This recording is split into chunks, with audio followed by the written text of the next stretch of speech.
Não, ministério, não? os 5 ministérios a gente pode colocar na mão, né? Vamos lá. O apóstolo, o profeta, o evangelista, o pastor e o mestre. E por que a gente usa esses 5 dedos? Claro, 5. Mas o apóstolo é aquele que toca os outros ministérios. Por exemplo, qual era o ofício de Paulo? Paulo era apóstolo. Então ele disse para a igreja de Corinto, lá em 1 Coríntios 3, eu plantei, Apolo regou, mas é Deus que dá o crescimento. Então quando ele fala eu plantei, ele diz eu abro fronteiras, eu começo trabalhos. Entendi. E ele disse, olha, eu não preguei o evangelho onde o evangelho já tinha sido pregado. Eu preguei o evangelho abrindo fronteiras. Então o apóstolo é aquele assim, ô Rodrigo, vamos sair do lugar de acomodação, vamos pegar esse raiz gospel aqui, vamos fazer esse projeto, vamos lá, vamos pregar o evangelho e vidas vão ser alcançadas, daqui a pouco a gente alcança um monte de vida e vamos ter metas e aí centenas de pessoas vão aceitar Jesus. É o cara visionário.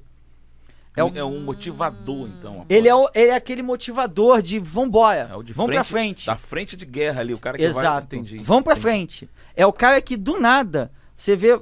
Ele tá lá sozinho, ele é a mulher, 2 filhos. Do nada você vê assim, caramba, tem 100 pessoas aqui. O que houve?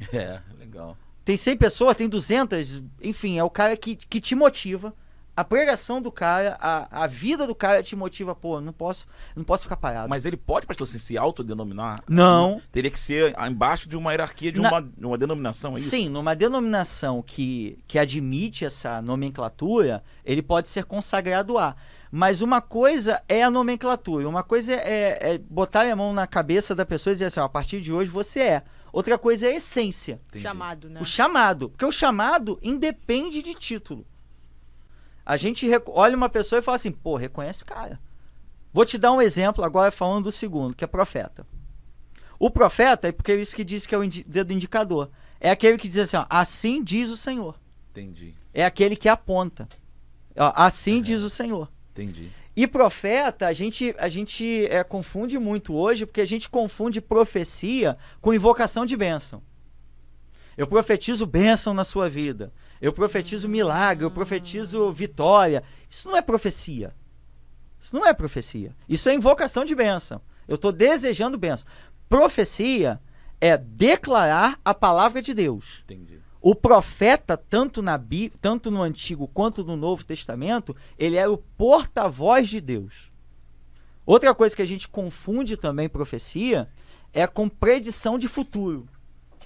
Profecia envolve isso. Seria as revelações. As revelações, entendi, né? Entendi.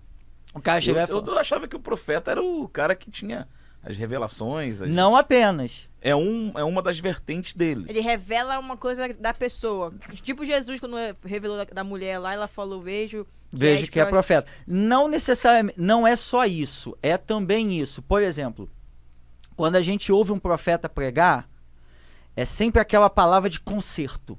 Volta pro evangelho, volta pro centro. Vê como é que é o apóstolo? O apóstolo fala, vai. O profeta fala o quê? Se conserta. É aquele camarada que fala assim, ou aquela mulher, né? Que diz assim, olha, você precisa se arrepender. Você precisa crescer na palavra, você precisa orar mais. É aquela pessoa que tu fala assim, caramba, eu tô desviado. Tu nem tá, mas tu fala assim, caramba, tô desviado. Tô desviado mesmo. E aí quando a gente tá falando de profeta sem ter a nomenclatura, Roseli Vita. Entendi. Roseli Vita, você olha para aquela mulher e fala, essa mulher é uma profetisa. E quando a gente vê profecia na Bíblia, não necessariamente é uma predição de futuro. Às vezes até fala de passado. Se você for para Juízes 6, aquele profeta que se levanta para falar com o povo que tinha abandonado a Deus e Deus tinha mandado os midianitas lá como objeto de juízo, ele fala, olha, vocês fizeram isso e é por isso que está acontecendo isso com vocês. É aquela palavra de conserto mesmo. Entendi. Porque a gente vê hoje na igreja, é muito engraçado. Engraçado não é triste. É muito triste. Seria cômico se não fosse trágico. Seria cômico se não fosse trágico. As pessoas hoje, elas aceitam a Jesus, muitas, né? Muitas que eu tenho visto. Para aceitar Jesus, a pessoa precisa fazer o quê? Levantar a mão. Levantar a mão, se arrepender dos seus pecados. Sim. Você já se arrependeu de alguma coisa rindo? É. Caramba. Complicado. Eu erro com a minha mulher quase todo dia. Eu casei e descobri que eu erro. Antes de casar, eu era quase perfeito. Era quase perfeito. Mas eu nunca me arrependia. Assim, me perdoa? Não existe isso. Não existe. Se é uma palavra que... Ficou engraçado agora. Mas não é? É. Verdade. Se existe uma palavra que chama ao arrependimento, claro, nem todo mundo é emotivo. O evangelho não é emocionalismo, mas mexe com as emoções. Pô, eu tenho que estar contrito. É verdade. Se eu entendi aquilo, eu tenho que estar contrito. Então essa é a palavra do profeta.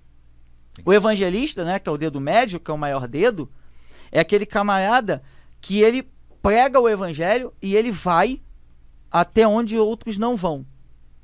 Ele é aquele camarada que ele prega o evangelho, é aquele camarada que ganha pessoas o tempo todo. Ele só pensa em evangelizar.